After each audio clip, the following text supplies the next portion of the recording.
Vamos abrir nossas Bíblias para o livro de Efésios, capítulo 3. Estamos nessa exposição de Efésios, sem pressa. Esse capítulo 3, especificamente, não é um capítulo para a gente passar rápido.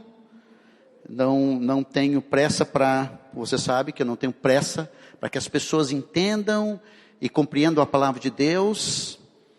E estamos no versículo 7. Enquanto você abre, deixa eu dar uma visão do livro de Efésios. O livro de Efésios trata das riquezas de Cristo na nossa vida. Os primeiros três capítulos têm a ver com um ensino que fundamenta nossa fé.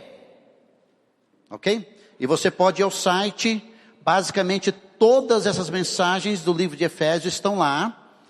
Os 3 capítulos, estamos terminando o capítulo 3. O capítulo 4, 5 e 6 é a prática da nossa fé.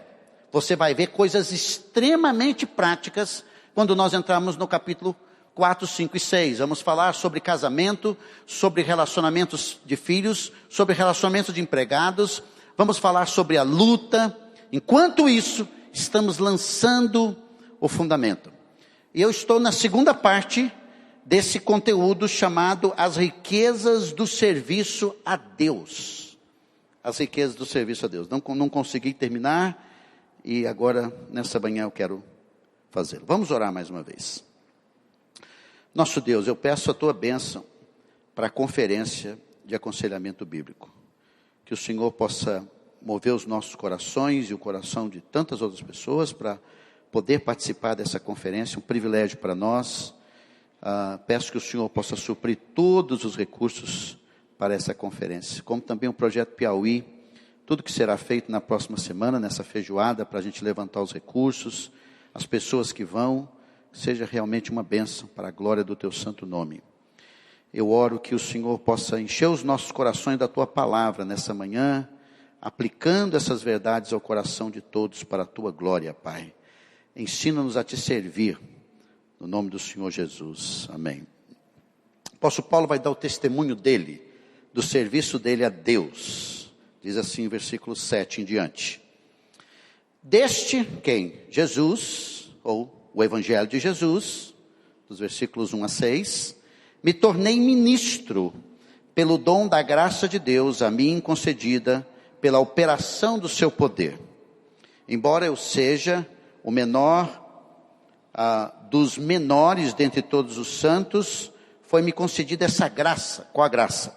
De anunciar aos gentios as insondáveis riquezas de Cristo e esclarecer a todos a administração deste mistério que durante as épocas passadas foi mantido oculto em Deus, que criou todas as coisas.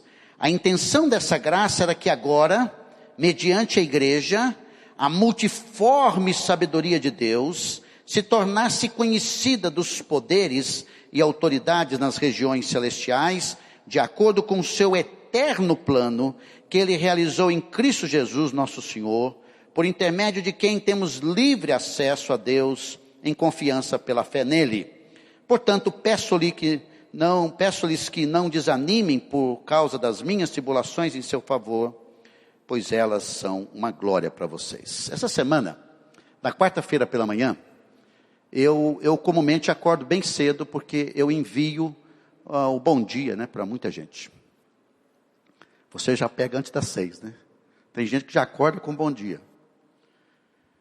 E aí levantei, mandei o bom dia e fui fazer café. Cheguei lá no café, pus a água, abri a torneira, coloquei a água, coloquei na cafeteira. Quando eu volto, a água está pingando, mas não está pingando, está jorrando. Aí eu olhei para aquilo ali e disse, 6h10, tenho que levar a Amanda 6h40, vou arrumar essa torneira agora. Fui lá na minha caixa de ferramentas, peguei as ferramentas, peguei a buchinha, e eu com a minha habilidade que eu tenho, você sabe que se eu perder a língua eu fico tetraplégico, Então fui lá mexer, e deu 6h20, não tinha resolvido, 6h30 não tinha resolvido. Quando deu 6h35, eu fui tirar a buchinha e eu percebi que eu tinha que colocar ela de novo. Apertei o que eu podia apertar e fui embora, vazando. Do mesmo jeito. O pior é que eu perdi 30 minutos daquilo ali, não resolvi o problema. Aí você fica meio frustrado. Quando eu voltei, a Cláudia já tinha levantado, a torneira não estava vazando mais. Por quê? Porque eu não sabia que quando fechava a torneira, não podia fechar tudo. Tinha que fechar um pouquinho. Se você fechar tudo, vaza. Mas se você fizer assim, ela para.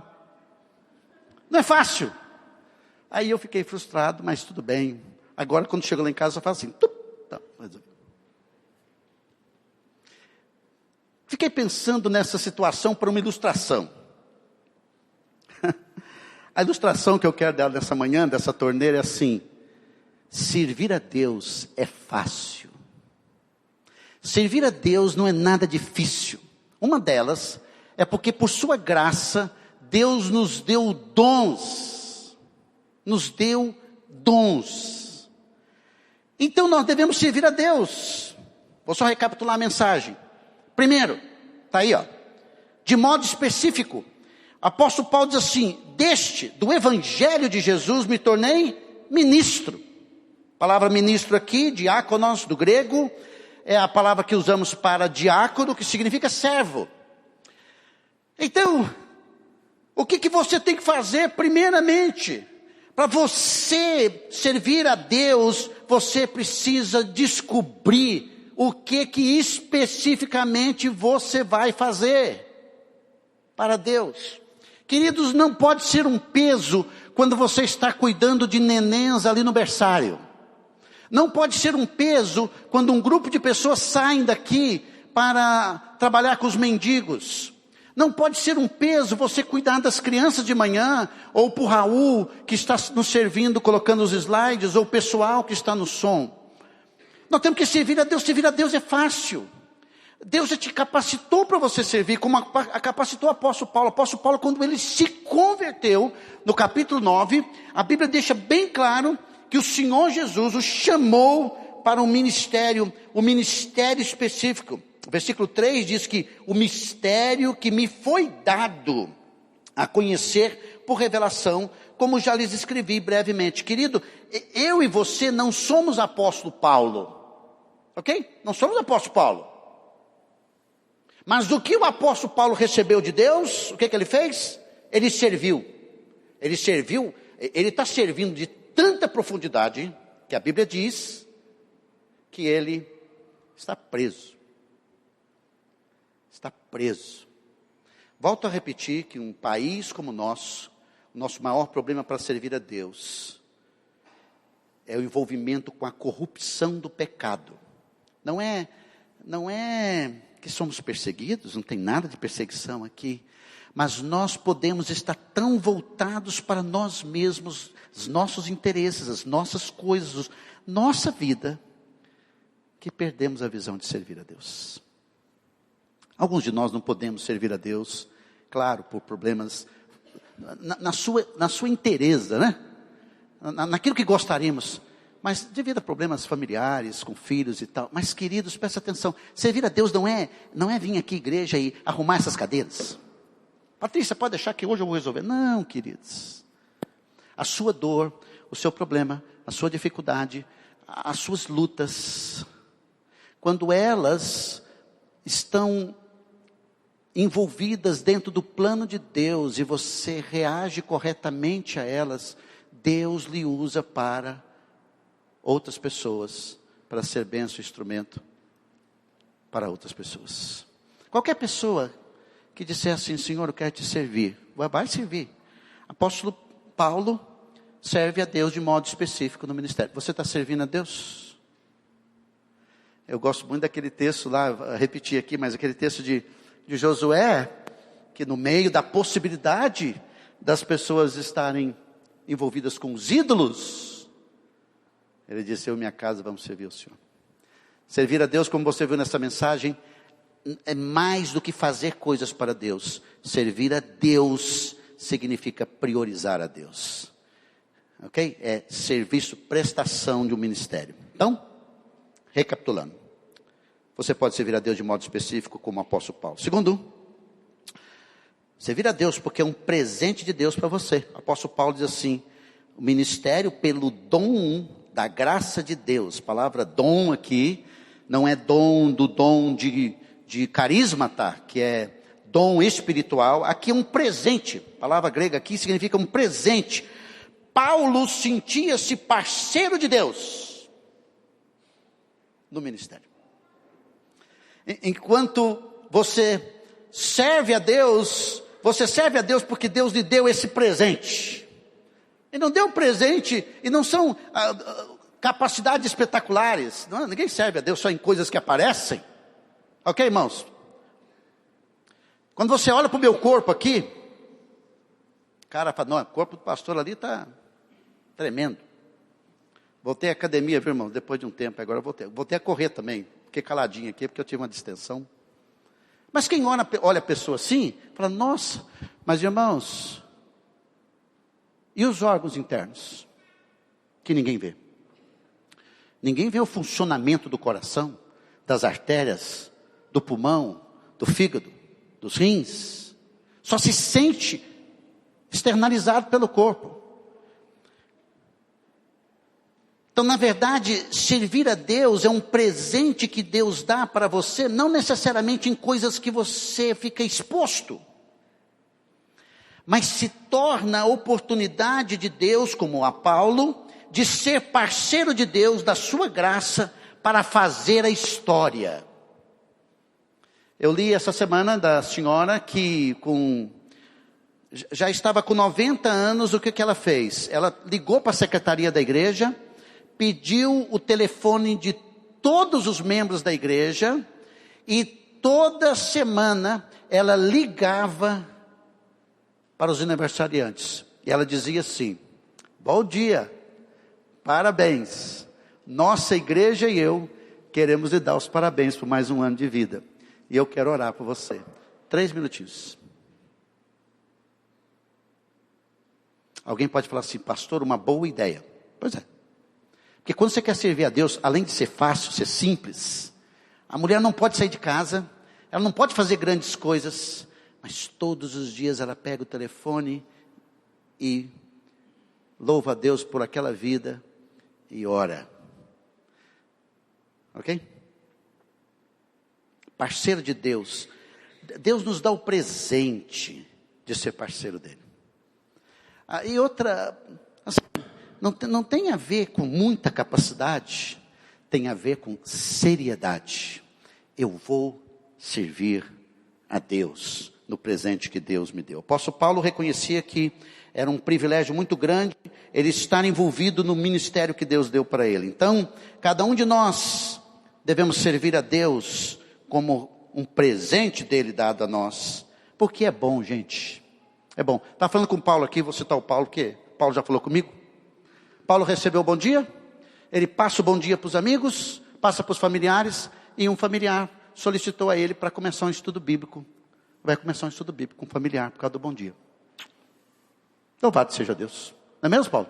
A gente fica feliz que cada um fazendo um pouco, usando o seu smartphone, usando o seu tablet, usando a sua página de Facebook, para proclamar o Evangelho de Jesus, servir a Deus, com o que você tem. Eu acho bonito. Aí o verso, por exemplo, tem um jeitinho que você está lendo, o versículo foi bom para você, aí você coloca lá numa quadradinho, lá numa pintura, o versículo fica bonitinho, aí espalha para a internet, para o Twitter. Coisa simples. Coisa simples. Você não precisa ter um Fusca 69 para você servir a Deus. Não é? Ontem nós saímos aqui, né, eu, Jean e a Miriam, saímos à noite com Fusca, maravilhoso. Aí o cara ficou, falei para ele: não, você guarda esse Fusca como fosse seu. Aí ele ficou, cheguei lá e estava lá em pé, do lado do Fusca. Aí a hora que ele saiu, tinha um folheto para ele. Oh, muito obrigado. Eu ando com uma mala cheia de coisa no meu Fusca, cheia de coisa para dar para os outros, das coisas de Deus. Não precisa ter Fusca para isso, né? Mas se você tiver, você vai ver que é maravilhoso. Fiquei 11 dias sem os Fusca, gente. É um negócio deprimente. Estava fazendo manutenção. Terceiro, você deve servir a Deus debaixo do seu poder. O presente que Deus lhe dá, Deus lhe energiza para você fazer. O apóstolo Paulo diz: ministério a mim me concedido pela operação de seu poder. Queridos, não é só a vida cristã que é energizada por Deus. Na verdade, tudo da vida espiritual é energizado por Deus.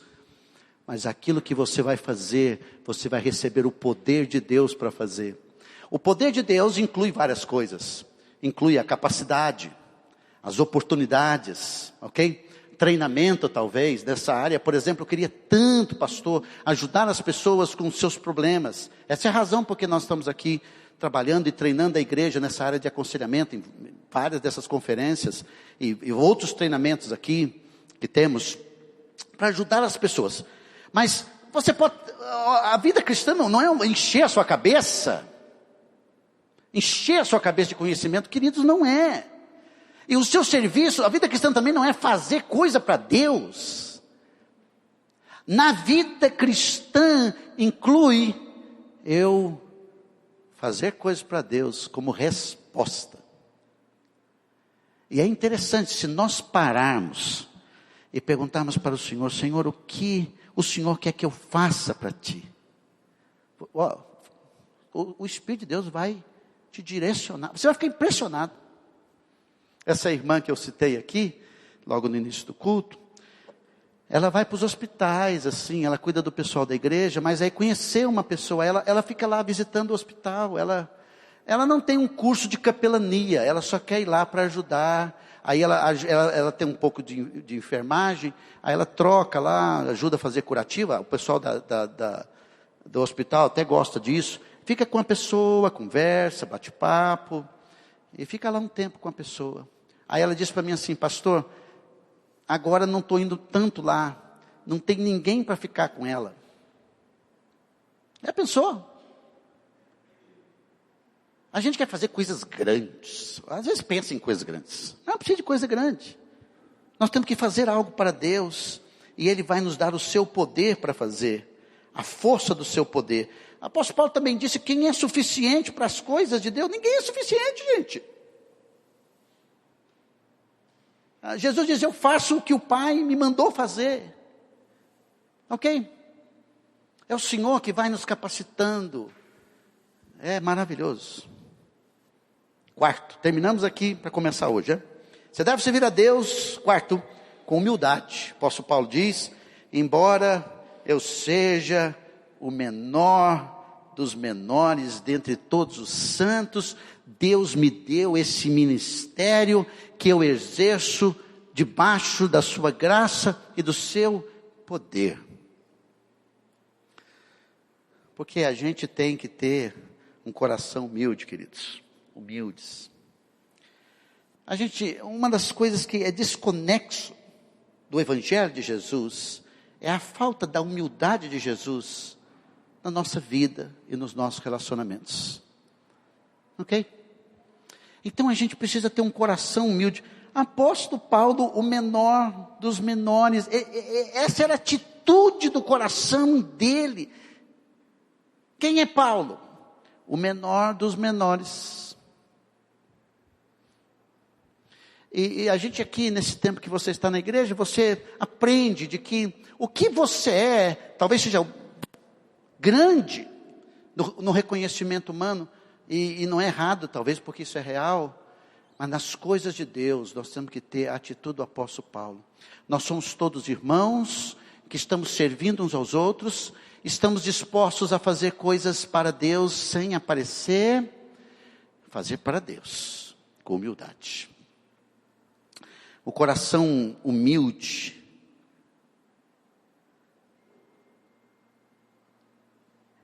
é o instrumento que Deus usa poderosamente. Deus resiste aos soberbos, a Bíblia diz, não é? Deus resiste. Ele tem prazer nos humildes. É interessante quando você olha o canto de Ana, né? O canto de Maria. Mulheres que Deus agiu. Ana recebeu Samuel, principal homem depois de Moisés em Israel, não é?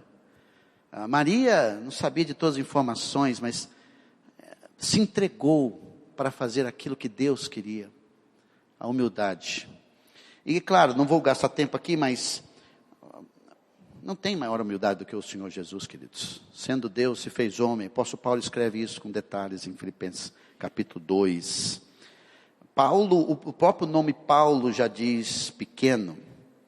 É como se Paulo dissesse: eu sou pequeno de nome, de estatura. Alguns acreditam que o apóstolo Paulo era baixinho. E ele diz pequeno na função de Cristo, do corpo de Cristo, menor dos menores.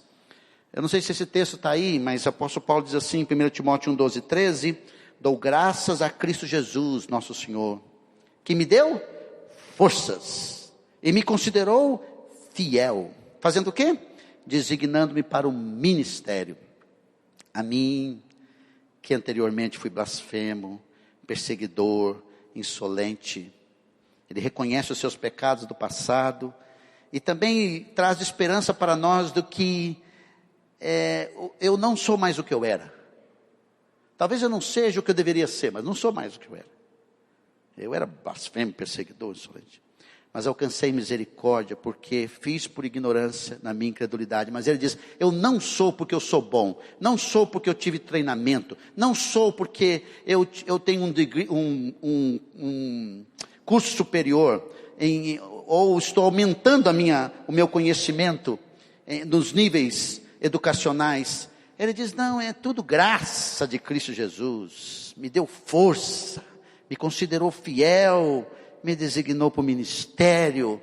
Eu estou fazendo tudo por causa de Deus. Isso é humildade. Eu vou dizer uma coisa para vocês que Spurgeon disse. Anote aí para não esquecer. Se nós não andamos humildemente com Deus, Deus nos humilha. Porque Deus só trabalha através de pessoas humildes. Ele odeia o orgulho. Parte 2, vamos começar agora. Você deve servir de modo específico, entendendo que é um presente de Deus para você servir, parceiros com Deus, debaixo do seu poder, com humildade, dependendo da graça de Deus. Ele diz, versículo 8, foi-me concedida essa graça. Quando ele olha para o ministério dele, ele diz assim, eu estou nesse ministério por causa da graça de Deus. Palavra aqui que enfoca a boa vontade de Deus. O apóstolo Paulo tem essa alegria do prazer de Deus em Deus, porque o que ele faz foi por vontade de Deus. E ele faz o quê? Com alegria. Ele diz assim, foi-me concedida esta graça. Além de ser um presente, foi da vontade de Deus eu fazer isso. Então, queridos, você pensa, a importância do apóstolo Paulo está em sintonia com Deus para saber o que vai fazer para Deus, porque o que ele vai fazer para Deus está debaixo da boa vontade de Deus. Então tira para nós aquele negócio assim, vou fazer algo porque eu não estou fazendo. Não! Eu vou fazer algo para Deus porque Deus vai me direcionar para fazer para Ele. É a sua graça. Além do seu poder que energiza, a sua graça nos dá o favor para que isso seja feito. Então Deus coloca poder em nós, como o apóstolo Paulo diz, para fazer, e a graça de Deus nos capacita para fazer de boa vontade, com coração bom, para Ele. Ok? A gente não precisa de um tapinha para dizer assim, bora lá, vamos servir, faça alguma coisa. Não, queridos, é a graça de Deus. Dependendo da graça de Deus. Sexto, centrado em Cristo. Devemos servir centrado em Cristo. Apóstolo Paulo diz que ele recebeu, veja o texto, que ele recebeu, foi-me concedida esta graça. Que graça? Para fazer o quê? Ele diz assim, para anunciar aos gentios. Anunciar o quê? A palavra anunciar aí significa evangelizar. A palavra grega é evangelizo, que significa trazer uma boa notícia. Apóstolo Paulo, presta atenção, apóstolo Paulo, o ministério do apóstolo Paulo era centrado centrado em Cristo. De forma que o ministério dele era proclamar Jesus Cristo às pessoas. E nessa proclamação, ele é apóstolo dos gentios. E o contexto do capítulo 3 e do final do capítulo 2 é que os gentios que não são judeus juntam-se com os judeus convertidos e formam a igreja. A igreja é uma estrutura de Deus que não tem mais a ver com o judaísmo, é uma estrutura multirracial, diversificada, que só pode ser vista por causa de Jesus Cristo e o anúncio do seu evangelho. Então, o que vamos servir a Deus é centrado em Cristo, não é centrado na igreja, não é centrado num programa, não é centrado num pastor, e sempre tem como objetivo evangelizar. Evangelizar, o que é evangelizar?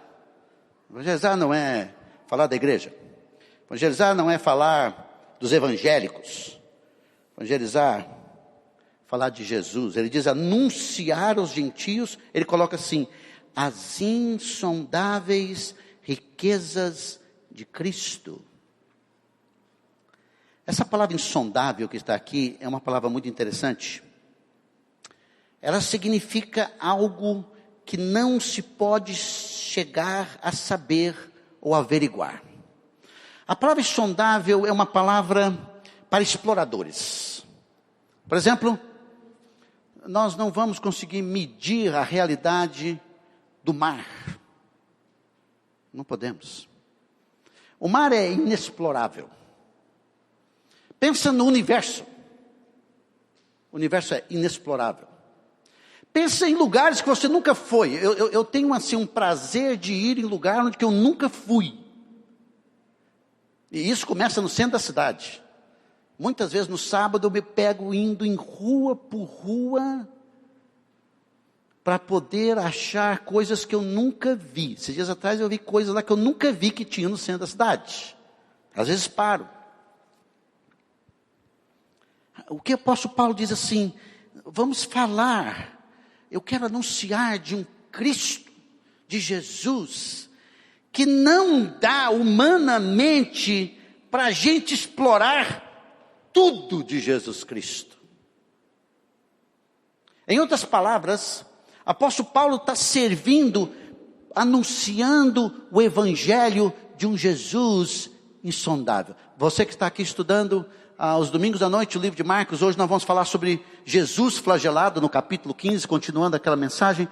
Uma coisa que me impressionou no estudo é que é a forma como o Senhor Jesus foi trucidado, como era feita aquela trucidação pelos romanos, o escárnio que foi envolvido, mais de 600 homens para escarnecer daquele homem, e a minha cabeça lá no livro de Apocalipse, Cordeiro de Deus, abre os céus, ele vem com seus anjos, ele vem em glória, com todos os seus seguidores, seus discípulos, ele vem para essa terra, todo olho vai vê-lo.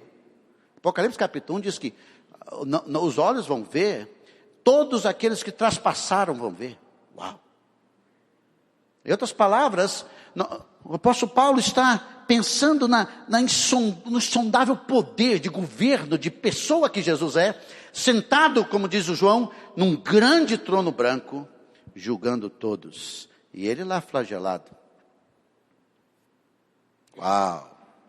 O apóstolo Paulo quer que as pessoas entendam de Jesus. O meu ministério, o seu ministério, tem como objetivo fazer o quê? Revelar Jesus Cristo, não você, não um serviço, não a igreja, Jesus. Ser um instrumento para proclamar a mensagem do Senhor Jesus. O apóstolo Paulo usou essa palavra insondável para Deus, em Romanos capítulo 11, versículo 33, quando ele diz, ó profundidade da riqueza, da sabedoria e do conhecimento de Deus. Ele diz assim, quão insondáveis, não dá para explorar, são os juízos, os seus juízos. Dá para nós explorarmos os juízos de Deus, o que Deus representa, o que Ele diz, o que Ele fala através da Bíblia? Não dá, queridos? Inescrutáveis os seus caminhos. Não dá para a gente ter um conceito claríssimo sobre tudo. A nossa finitude não permite isso. Então Cristo, a pessoa de Jesus, é inescrutável, inexplorável, incompreensível, inexaurível, ilimitado, incalculável. Esse é Jesus, queridos. Que por mais que pudéssemos gastar tempo aqui, ainda faltam as palavras. E o apóstolo Paulo tem esse conceito: centrar em Cristo o seu serviço evangelizando. Só isso? Não. Versículo 9 diz: fazendo compreensível Jesus pelo ensino. Sim, anunciar as insondáveis riquezas de Cristo. Versículo 9: e esclarecer a todos a administração deste mistério que durante as épocas passadas foi mantido oculto em Deus que criou todas as coisas. Esclarecer o que é essa administração deste mistério que durante as épocas passadas foi mantido oculto em Deus. A igreja de Jesus. Nós não temos a igreja do Antigo Testamento. Não temos. A igreja do Senhor Jesus sai da boca do Senhor Jesus, em Mateus capítulo 18, ela é explicada pelo apóstolo Paulo, por apóstolo Pedro, especificamente pelo apóstolo Paulo, que vai revelando essas verdades e que agora, presta atenção, que agora Deus opera por meio da sua igreja. É uma visão satânica. Alguém dizia assim: não, mas eu não preciso pertencer a um corpo local, eu não preciso estar envolvido ali. Você vai ver que sim, porque Jesus Cristo morreu pela igreja, Ele morreu para que nós pudéssemos fazer parte da administração do seu plano na história. Mas eu quero chamar a atenção da palavra esclarecer. A palavra esclarecer que está aqui é o que nós fizemos aqui para você te dar esse entendimento. Eu falei: Raul, apaga todas as luzes. Aí o Raul apagou todas as luzes. Quando ele apagou as luzes, jogou o vídeo. Quando você viu o vídeo escuro, é essa palavra aqui: esclareceu.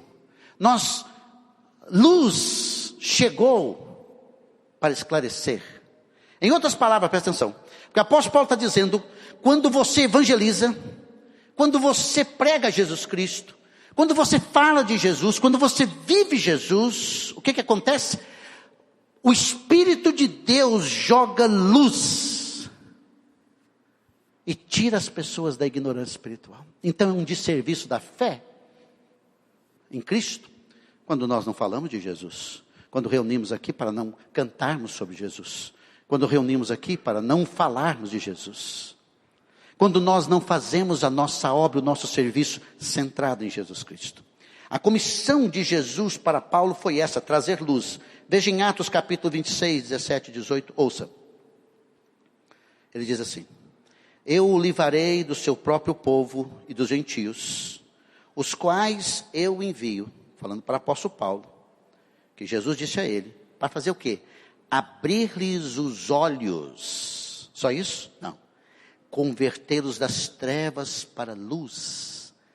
Aqui encaixamos aquela palavra do apóstolo Paulo em Colossenses, que diz que ele nos transportou do reino das trevas para o reino do Filho do seu amor. Convertê-los das trevas, do pecado, metáfora em relação ao pecado, luz em relação à verdade, do poder de Satanás para Deus. É o Evangelho que faz isso, a fim de que recebam o perdão dos pecados. Como é que alguém é o instrumento para abrir os olhos e converter as pessoas? Como é que é? É pregando o Evangelho, é falando de Jesus Cristo, do seu poder. O poder de Jesus tira do poder das trevas para Deus. E qual é o problema? Ele diz aí: o pecado. O que é que o pecado precisa? Ser confrontado para que as pessoas encontrem em Jesus o perdão.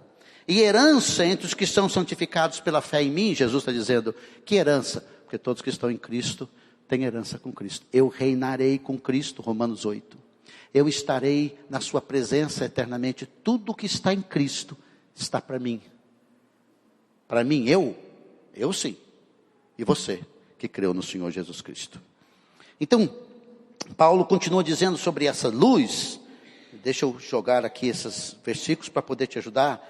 de 2 Coríntios 4:6 diz assim: pois Deus que disse, das trevas resplandeça a luz, Ele mesmo brilhou em nossos corações para a iluminação do conhecimento da glória de Deus na face de Cristo. Tudo o que precisamos saber sobre Deus e as verdades espirituais passa por Jesus Cristo.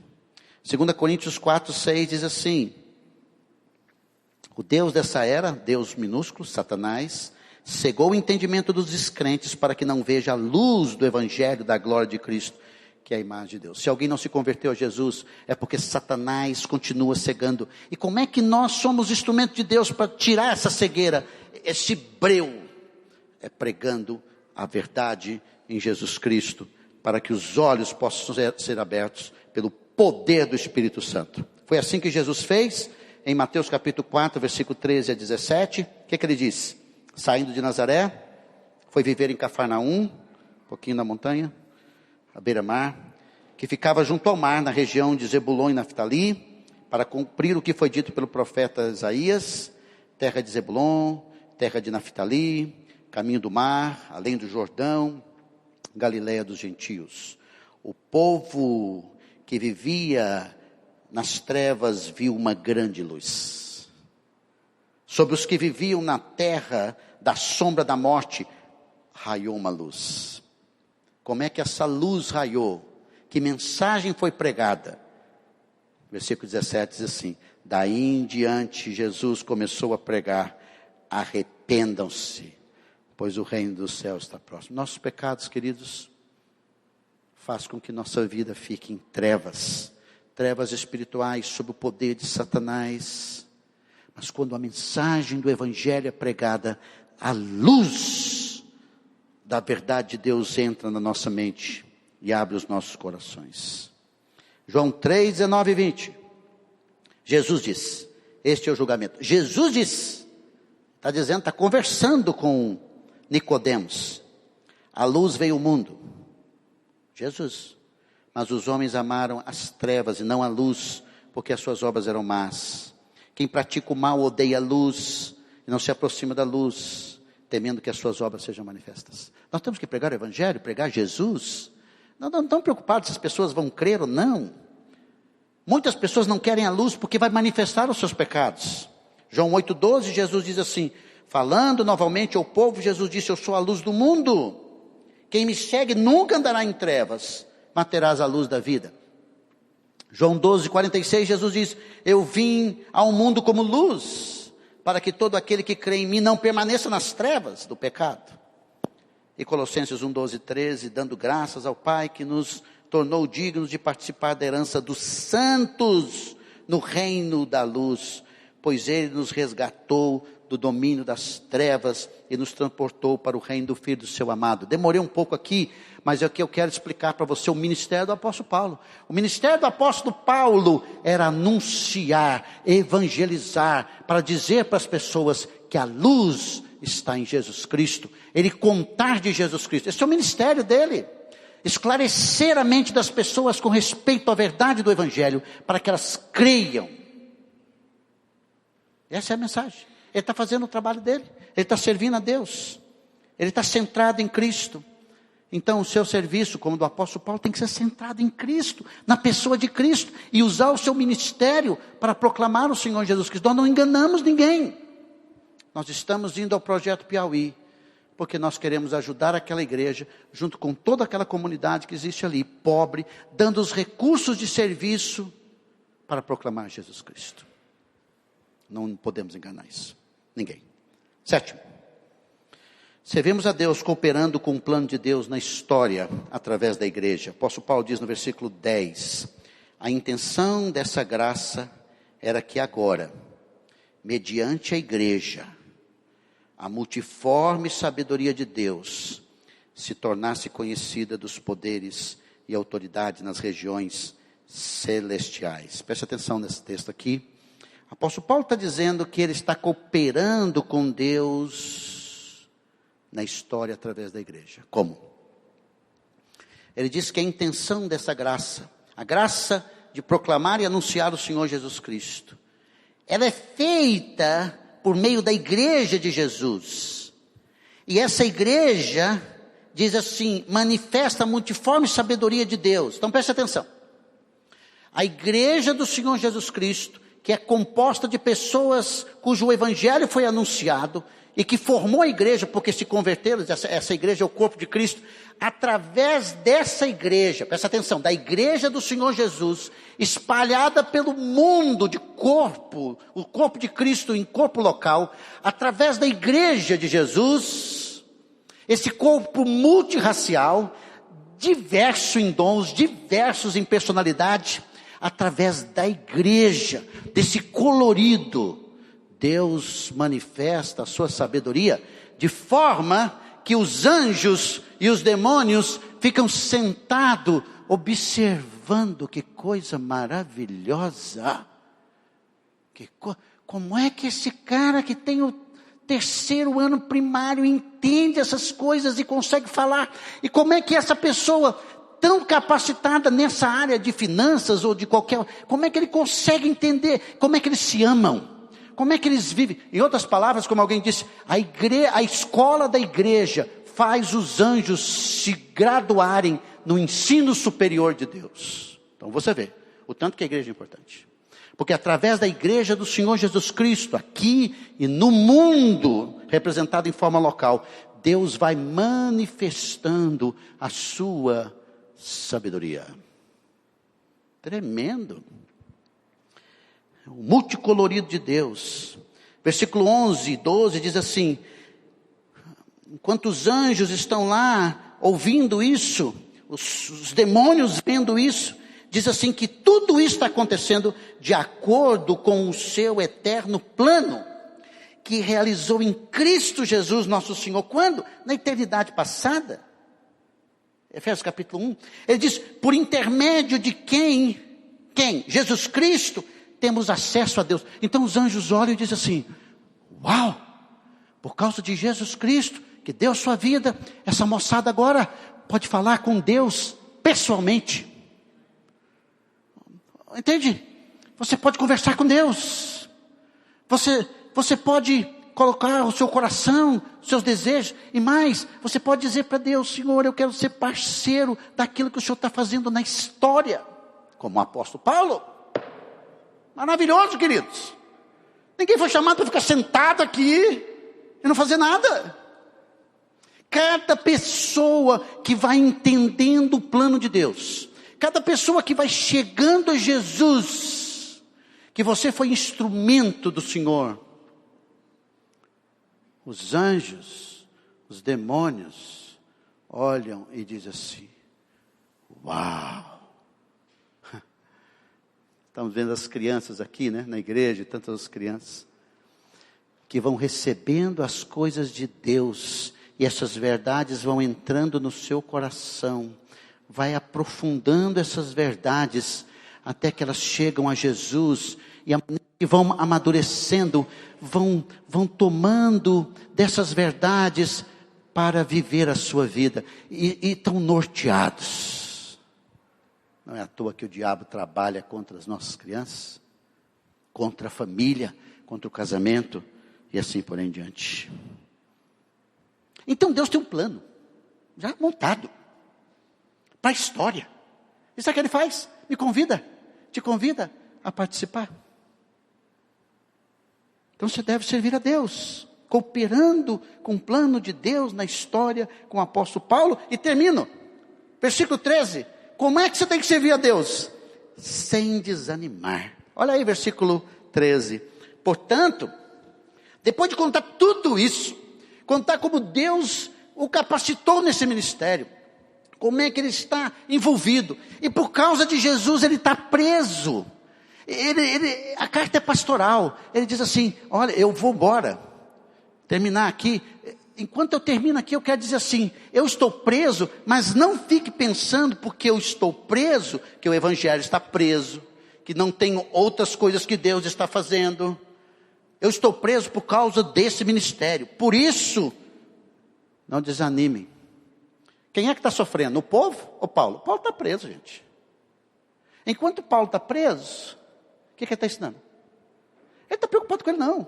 Está preocupado que aquela igreja, aquele povo pode desanimar, desencorajar, largar a fé. Ele diz assim, não, observe eu aqui. Ele diz assim, que não desanime por causa das minhas tribulações, que eu estou aqui preso. As minhas tribulações é por causa de vocês, pois elas são uma glória para vocês. Os meus problemas são bênção para vocês. Ao invés do cara sentar lá, ficar deprimido, dizer, pô, minha vida acabou, né? Porque tem isso, negócio de sofrimento e dor, né? O sofrimento e dor, a gente começa a olhar para nós, nos lamber, achar que somos nós que estamos, queremos que as pessoas nos lambem também. Realmente, minha vida acabou por causa desse problema, por causa daquilo outro.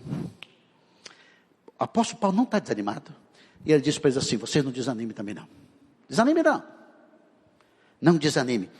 Porque o sofrimento traz glória. Então, queridos. Pastor, eu quero servir a Deus. Mas eu tenho que te dizer para você. No reino de Deus, enquanto vamos servindo, você pode ter problemas, tribulações, dificuldades. Mas você tem que encarar todas elas na perspectiva de Deus. Porque quando você está na perspectiva de Deus, seu sofrimento vai ser usado para a glória. Vai ser uma bênção. Glória para Deus, bênção para as pessoas, glória para as pessoas. Então, alguns de nós estamos travados por causa dos problemas. Não vai dar certo, está difícil. Eu diria para você assim, eu não sei qual é o seu sofrimento, qual é a sua luta, qual é o seu problema, mas nada pode travar você. Uma delas é dizer assim, talvez o seu ministério vai ter uma outra cara por causa da sua dificuldade, da sua luta que você enfrenta hoje. Mas nós temos que servir a Deus. A gente canta uma música, né, que não é uma música positivista, mas nada vai me parar. Nada vai me parar, nada vai me desanimar, nada. Porque, irmãos, o desânimo é uma arma pequenina e letal do diabo que joga na nossa vida. Ele pega a sua vida e cria uma dimensão que ela não existe, que você ficou nessa dimensão, totalmente dominado por esse problema, criado até na sua cabeça, que te trava. Não, queridos, tenha paciência. Tenha paciência. Vamos olhar a vida com outros olhos, com outro foco. Vamos servir a Deus no que eu posso, do meu jeito, das minhas condições. Lembra da torneira, ok? Não, eu quero fazer uma coisa grande para Deus, desmontar aquela torneira toda. O negócio é só fazer assim, agora eu chego em casa, convido você a reorganizar a sua vida. Eu diria que assim, você só não pode servir a Deus se você estiver em pecado na sua vida como servo de Cristo, né? Servo de Cristo. Não é religião. Nós não estamos aqui fazendo uma coisa e depois sai daqui eu fazer do meu jeito. Não. Tem que ser puro. Vida pura. Eu estou aqui com a minha vida. Vou te dar o bizu, né? Tem que resolver hoje. Eu quero o meu coração limpo para servir a Deus. Agora, eu vou te dizer. Nós estamos aqui nessa manhã para sermos inspirados por Deus, para servi-lo. Se há pecado, que seja abandonado hoje em nome de Jesus. Se está dominado pelo problema em si, então é hoje o dia de usar o sofrimento para a glória de Deus e para abençoar pessoas. E se você não tem Jesus, hoje é o dia de entregar sua vida a Cristo, seguir Jesus e descobrir que a maior aventura da vida é seguir Jesus. Eu não sou desse negócio de bug jump, né? Tem um negocinho, né? Bug jump, você vai tantos mil metros, pula lá com a corda. Não, eu estou no ministério, é aventura todo dia. Maravilhoso. Vamos abaixar nossa cabeça, vamos orar. Quero que você fale com Deus. Quero que você tenha uma palavra com o Senhor, antes de eu orar.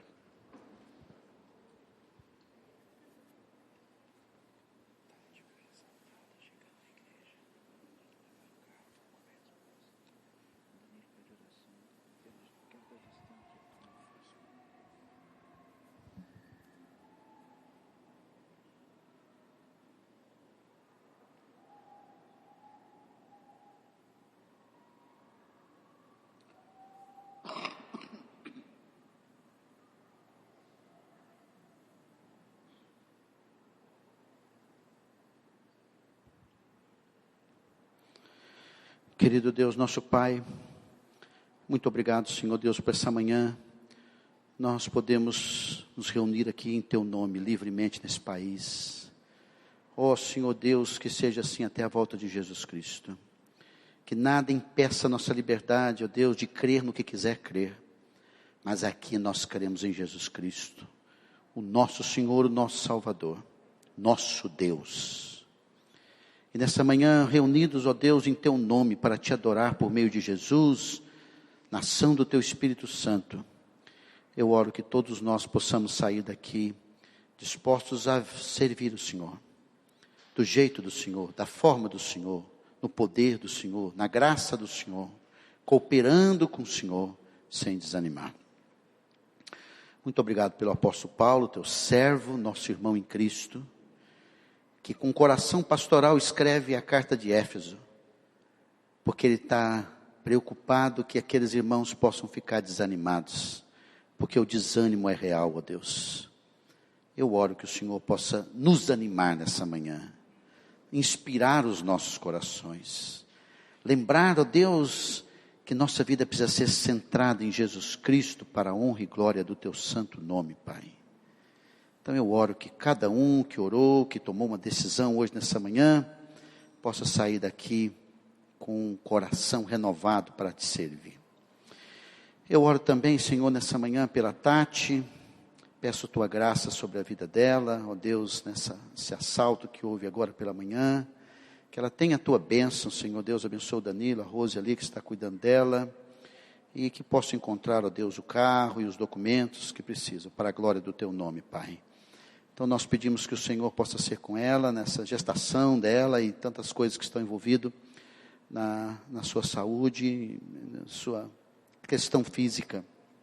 Dá ela da Tua paz, da Tua calma, e usa todas essas questões para a glória do Senhor, ó Deus, trazendo solução do Senhor. Sabemos que é uma ação do diabo, mas oramos por este assaltante, que por Tua misericórdia possa Te conhecer, possa o Senhor ser gracioso com ele também. Obrigado porque nada de mal aconteceu, a não ser essas perdas, ó Deus. Obrigado. Nós oramos no nome de Jesus. Amém.